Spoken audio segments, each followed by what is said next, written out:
Hi friends and followers, ఎలా ఉన్నారు? మనమంతా సంతోషంగా ఆరోగ్యంగా ఉండాలని, ఆ శంకు చక్రధరుని చల్లని చూపులు మన అందరిపైన ఉండాలని, మనం చేసే ప్రతి పనిలోనూ ఆ సాయినాథుడి కరుణా కటాక్షాలు, దివ్యానుగ్రహం మనకు ఎల్లప్పుడూ తోడుగా ఉండాలని మీ అందరి తరపున నేను కూడా బాబా గారిని కోరుకుంటున్నాను. ఫ్రెండ్స్, మన ఛానల్ ఎవరైనా ఫస్ట్ టైం చూస్తుంటే సబ్స్క్రైబ్ చేసుకొని ఒక లైక్ ఇవ్వండి. దానివలన మన సాయినాథుని వీడియోస్ సమస్యల్లో ఉన్న మరికొంతమంది సాయి బంధువులకు చేరతాయి. బాబాగారు మనతో చెప్పే ఆ దివ్య వాక్కులను వినటం వలన బాబాగారి దివ్య అనుగ్రహంతో పాటు మనసుకు సంతోషము, మనం కోరుకున్నవి నెరవేరతాయి అనే ఆనందంతో పాటు బాబాగారు మన కష్టకాలంలో మనతో పాటే ఉన్నారు అనే నమ్మకం కూడా కలుగుతుంది. మన సాయి తండ్రి చెప్పేటువంటి ఒక్కొక్క మాట కూడా మన జీవితంలో ఒక్కొక్క అభివృద్ధి మెట్టుగా మనకు మారుతుంది. ఈరోజు బాబాగారు ఒక చక్కని సందేశాన్ని మనకు అనుగ్రహిస్తున్నారు. మన సాయి తండ్రి చెబుతున్నారు, తల్లి, నువ్వు అనుకున్నట్లుగానే మంచి జీవితాన్ని పొందుతావు. ఆందోళన చెందవలసిన అవసరం లేదు, నిరాశపడవలసిన అవసరమే లేదు. ఇది నీ జీవితమే, నిర్ణయం కూడా నువ్వే తీసుకోవాలి. అందుకనే ఆలోచించి మంచి నిర్ణయం తీసుకోగలవు. నువ్వు వేసే ఒక్క అడుగు నీ జీవితంలో చాలా చక్కని సంతోషాన్ని ఇవ్వగలదు. కనుక నువ్వు అనుకున్నది అవ్వదేమో అని దిగులు చెందకు. అన్నీ నువ్వు అనుకున్నట్లుగానే జరుగుతాయి. నమ్మకంతో నువ్వు అనుకున్నది సాధించడానికి కొంత సమయం, నమ్మకంతో ఓర్పుగా ఓపికగా వేచి ఉండు తల్లి అని మన సాయి తండ్రి ఒక చక్కని సందేశాన్ని మనకు అనుగ్రహిస్తున్నారు. మన సాయి తండ్రే మనకు సద్గురువు. గురువు ఎప్పుడైనా కూడా మనకు కలిగిన కష్టం నుండి మనం ఎలా బయటపడాలా అనే కోరుకుంటారు. దానికోసం మనతో పాటు మన కష్టం పోగొట్టేందుకు ప్రయత్నిస్తారు. మనం సంతోషంగా ఉండాలని కోరుకుంటారు. మన జీవితంలో వచ్చే ప్రతి కష్టాన్ని మనం ఎలా తొలగించుకోవాలో మన సాయి తండ్రి మనతో స్వయంగా చెబుతారు. ఈరోజు బాబాగారు మనతో చెబుతున్న ఈ మాటలలోని పరమార్థాన్ని, సత్యాన్ని మనం తెలుసుకోవడం కోసం బాబాగారి అనుగ్రహంతో మనకు బాబాగారు చెప్పే మాటలను విని ఆ గురువు పైన నమ్మకంతో, సాయీసుని అనుగ్రహంతో మన కష్టం ఎలా దూరం చేసుకోవాలో బాబాగారి అనుగ్రహంతో ఆ తండ్రి వాక్కుల ద్వారానే విని తెలుసుకుందాం. పూర్వం విశాలపురం అనే గ్రామంలో శ్రీనయ్య అనే ఒక వంటవాడు ఉండేవాడు. శ్రీనయ్య, అతని తండ్రి రామయ్య, వాళ్ళు అందరూ కూడా తరతరాల నుంచి వంట పనే తప్ప వారికి చదువు పైన ఎటువంటి ఆశ లేదు. కానీ శ్రీనయ్య తండ్రి రామయ్యకు మాత్రం వాళ్ళ కుటుంబంలో వాళ్ళు ఎవరైనా ఒక్కరైనా చదువుకోవాలని ఎంతో ఆశపడేవాడు. తన కొడుకుని అతను చదివించే స్తోమత లేక చదివించలేకపోతాడు. అయితే సీనయ్యకు దీపకుడు అనే ఒక కొడుకు ఉంటాడు. రామయ్య ఎప్పుడు తన మనవడితో బాగా చదువుకోవాలని, మనకు అన్నపూర్ణ అనుగ్రహం ఉన్నది కానీ సరస్వతి అనుగ్రహం లేదని, ఆ తల్లి అనుగ్రహం పొందేలాగా మన కుటుంబంలో ఒక్కరైనా చదువుకున్న వాళ్ళను చూడాలని, అది అతని కోరికని తన మనవడితో చెప్పేవాడు. ఆ సీనయ్య పరిస్థితి రామయ్య పరిస్థితిలాగా కాదు. కొంత అతనికి మెరుగైన పరిస్థితి ఉండడంతో సీనయ్యను తన కొడుకుని చదివించమని చెప్తాడు. తండ్రి చెప్పినట్లుగా సీనయ్య కూడా అతని కొడుకు దీపకుణ్ణి చదువుకునేందుకు ఆ గ్రామంలోనే ఉండే గురువు దగ్గరకు పంపిస్తాడు. అయితే గురుకులం నిండా విద్యార్థులు ఉండేటప్పటికీ దీపకుడు అక్కడ ఉండడానికి వీలు కుదరదు. అందుకని గురువు యోగీశుడు అతనికి ఒక షరతును పెడతాడు. నువ్వు ప్రతిరోజు కూడా నీ ఇంటి నుంచి ఇక్కడకు చదువుకోవడానికి వచ్చేటట్లయితే నాకు ఎటువంటి ఇబ్బంది లేదు. ఆ విధంగా అయితే చదువుకోవడానికి రావచ్చని చెప్తాడు. అతను కూడా ఇంటికి వెళ్ళి వచ్చేందుకు తనకు ఏ ఇబ్బంది లేదని, ప్రతినిత్యము ఆ విధంగానే వస్తానని దీపకుడు అతనితో చెప్తాడు. అలా అయితే నువ్వు 4-5 రోజులకు మించి సెలవు పెట్టకూడదు. ఒకవేళ నువ్వు అలా చేసి ఉంటే కనుక నువ్వు ఎందుకు సెలవు పెట్టావో కూడా నేను కారణం అడగను. ఆ మరుసటి రోజు నుంచి మాత్రం నువ్వు గురుకులానికి రావాల్సిన అవసరం ఉండదు. ఇంకొకటి, నాకు అబద్ధం కూడా చెప్పకూడదు. ఒకవేళ నువ్వు అబద్ధం చెప్పావని తెలిస్తే ఆ క్షణమే నిన్ను ఇక్కడ నుంచి పంపించేస్తానని చెప్తాడు. గురువు యోగీశ్వరుడు చెప్పిన షరతులకు దీపకుడు, అతని తాత రామయ్య ఇద్దరూ కూడా ఒప్పుకుంటారు. అప్పటి నుంచి ప్రతిరోజు కూడా దీపకుడు గురుకులానికి వచ్చి చదువుకుంటూ వెళ్ళేవాడు. ఆ చుట్టూ ఉండే స్నేహితులతో చాలా సమయం గడిపి అక్కడ చదువుకుంటూ ఉండేవాడు. అతడు చదువులో కూడా చాలా తెలివి ముందడుగులో ఉండేవాడు. అది చూసిన గురువు దీపకుడు చాలా తెలివైనవాడని, గొప్ప అభివృద్ధిలోకి వస్తాడని సంతోషపడుతుండేవాడు. అలా 3 సంవత్సరాలు గడిచిపోతాయి. ఒకరోజు దీపకుడి తాత రామయ్య చనిపోతాడు. దానివలన దీపకుడు ఒక 2-3 రోజులు గురుకులానికి వెళ్ళడానికి కుదరదు. ఆ తర్వాత నుంచి అతను ప్రతిరోజు కూడా గురుకులానికి వెళుతుంటాడు. అయితే దీపకుడి తాత చనిపోయిన తరువాత సీనయ్య ఆరోగ్య పరిస్థితి కొద్దిగా దెబ్బతింటుంది. దాంతో సీనయ్యను వైద్యుడికి చూపిస్తాడు. అతను కొద్ది రోజులు వంట పనులకు వెళ్ళకూడదని, అతడిని వెంటనే ఉండమని చెప్తాడు. అతడిని జాగ్రత్తగా చూసుకోమని అతని భార్య పద్మకు కూడా చెప్తాడు. పద్మ వైద్యుడు చెప్పినట్లుగానే సీనయ్యను ఎంతో జాగ్రత్తగా చూసుకుంటుంటుంది. బిడ్డ చదువుకోవాలి అనే కోరిక వాళ్ళ అందరిలోనూ ఉండడంతో అతనికి ఆ కష్టం అనేది తెలియకుండా దీపకుణ్ణి కూడా జాగ్రత్తగా చూసుకుంటుంటుంది. అయితే పరిస్థితులు ఎప్పుడూ ఒకేలాగా ఉండకపోయేసరికి ఇల్లు నడవడం కష్టమవుతుంటుంది. ఒకరోజు పద్మ ఆ విషయాలన్నిటినీ కూడా దీపకుడితో చెప్తుంది. అందుకు దీపకుడు తల్లితో, ఇప్పుడు నన్నేమి చెయ్యమంటావని అడుగుతాడు. కొద్ది రోజులు నువ్వు విద్యాభ్యాసం కోసం గురుకులానికి వెళ్ళడం ఆపి నీ తండ్రి ఆరోగ్యం బాగుపడేదాకా దగ్గర ఉండి అతడిని జాగ్రత్తగా చూసుకో. అతను చేసే వంట పనికి నేను వెళ్ళి వస్తానని, కొన్నాళ్ల తర్వాత మళ్ళీ నువ్వు నీ విద్యాభ్యాసానికి వెళ్ళవచ్చని చెప్తుంది. అందుకు తల్లి మాటలు విన్న దీపకుడు తల్లితో, నువ్వు చెప్పినట్లుగా నేను కొద్ది రోజులు విద్యాభ్యాసాన్ని ఆపి నేను ఇంట ఉండి తండ్రిని చూసుకుంటాను. అయితే నేను ఇంట ఉండి తండ్రిని చూసినా, నేనే వంట పనికి వెళ్ళి వచ్చిన సమస్య ఏమీ ఉండదు కదా, కాబట్టి వంట పనికే నేను వెళ్ళి వస్తాను. నాన్న ఆరోగ్యం బాగుపడేంత వరకు ఇంట ఉండి తండ్రి బాగోగులను చూసుకోమని, తల్లిని ఇంట ఉండమని అతను ఆ వంట పనికి వెళుతుంటాడు. అయితే వంట పనికి వెళ్ళేటప్పుడు అతనికి తన తాత చెప్పిన విషయాలు, గురువు చెప్పిన విషయాలే అతనికి ఎప్పుడూ గుర్తుకు వస్తుంటాయి. అతను అన్ని రోజులు సెలవు పెట్టడం వలన గురువు తనని గురుకులంలోకి రానివ్వడని, తాత కోరికను తను నెరవేర్చలేకపోతున్నానని, అతడికి కూడా సరస్వతి అనుగ్రహం లేదని దీపకుడు ఎంతగానో బాధపడుతుంటాడు. అయితే కొద్ది రోజులకు దీపకుడి తండ్రి ఆరోగ్య పరిస్థితి బాగుపడుతుంది. ఆ రోజు నుంచి సీనయ్య దీపకుణ్ణి గురుకులానికి వెళ్ళమని సీనయ్య వంట పనికి వెళుతుంటాడు. అయితే గురుకులానికి బయలుదేరి వెళ్ళిన దీపకుడు మనసులో ఎంతో ఆలోచిస్తుంటాడు. ఈ రోజు నుంచి నన్ను గురుకులంలోకి రానిస్తారో రానివ్వరో, నేను విద్య నేర్చుకోవడానికి మొదట గురుకులానికి వచ్చినప్పుడే 4-5 రోజులకు మించి సెలవు పెడితే నన్ను గురుకులానికి రానివ్వనని అప్పుడే చెప్పారు. ఇప్పుడు నన్ను రానిస్తారో రానివ్వరో అనుకుంటూ వెళతాడు. కానీ అక్కడ సీనయ్య అనుకుంటున్నట్లు గురువు అతన్ని పిలిచి ఏమీ మాట్లాడడు. చక్కగా అందరితో పాటు అతనికి కూడా విద్యను నేర్పిస్తాడు.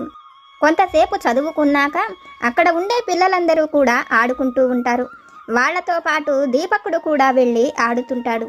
వాళ్లల్లో కొంతమంది దీపకుడితో, నువ్వు ఈ 15 రోజులు మాతో ఆడలేదు, ప్రతిరోజు కూడా ఎంతో మౌనంగా కూర్చునేవాడివి, మా అందరిలాగా అన్ని పాఠాలు రాసుకుని బాగా చదువుకున్నావు, కానీ నువ్వు ఈ 15 రోజులు అలా ఎందుకు ఉన్నావో మా ఎవ్వరికీ కూడా అర్థం కాలేదని చెప్తాడు.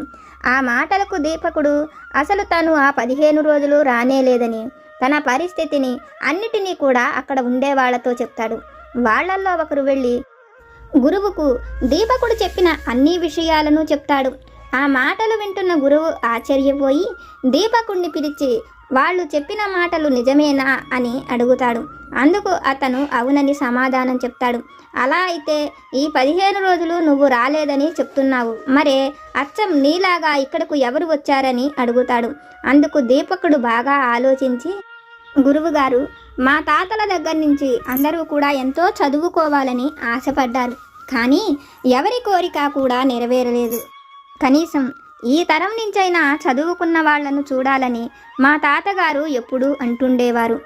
అందుకోసమే నాకు సహాయం చేసేందుకు మా తాత ఆ రూపంలో వచ్చాడని చెప్తాడు. అయితే దీపకుడు ఆకతాయితనంగా చెప్తున్నాడో ఎలా చెప్పినా అతను అబద్ధం చెప్తున్నాడేమో, లేకపోతే చనిపోయిన అతని తాత ఆ రూపంలో రావటం ఏమిటి అనుకొని నేను నీకు ముందుగానే చెప్పాను నాకు అబద్ధం చెప్పకూడదని. అయితే నువ్వు మామూలు అబద్ధం చెప్పటం లేదు, చనిపోయిన నీ తాత ఇక్కడకు వస్తున్నాడని చనిపోయిన వాళ్ళ మీద కూడా అబద్ధం చెప్తున్నావు అని గురువు దీపకుడిని దండిస్తాడు. అయితే దీపకుడు మాత్రం తను చెప్పింది నిజమని, కావాలంటే తన ఇళ్ల చుట్టుపక్కల వాళ్లను కూడా అడగమని చెప్తాడు.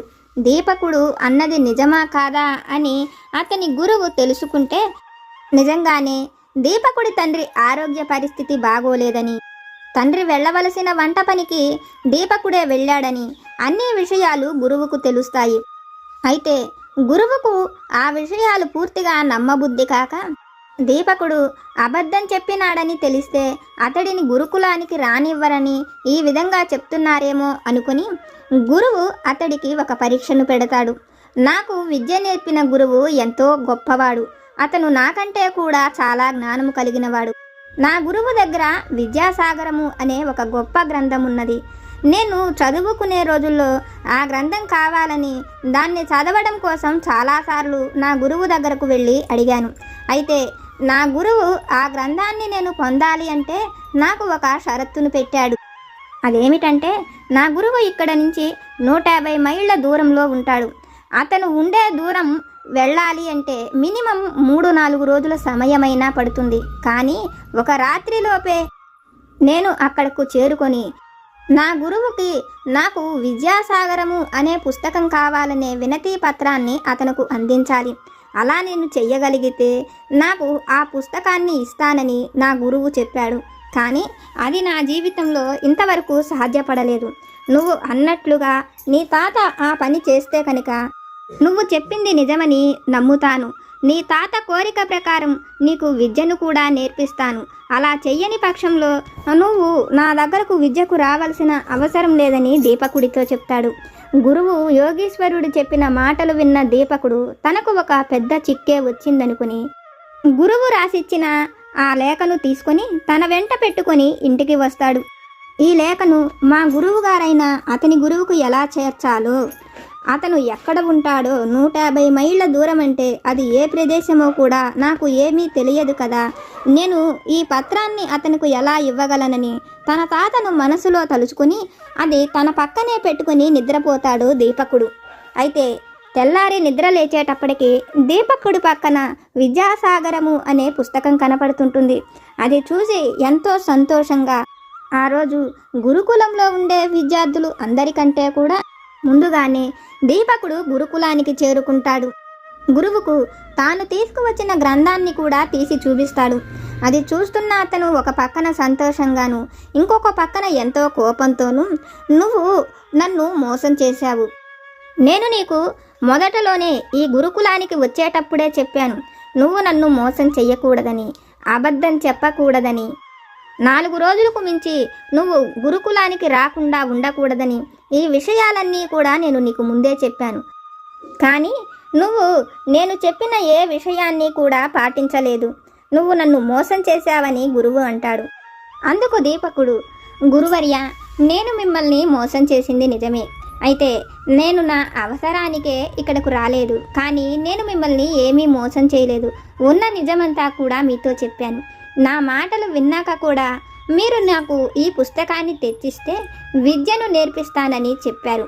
అందుకోసమే నేను ఈ పుస్తకాన్ని తీసుకువచ్చానని చెప్తాడు.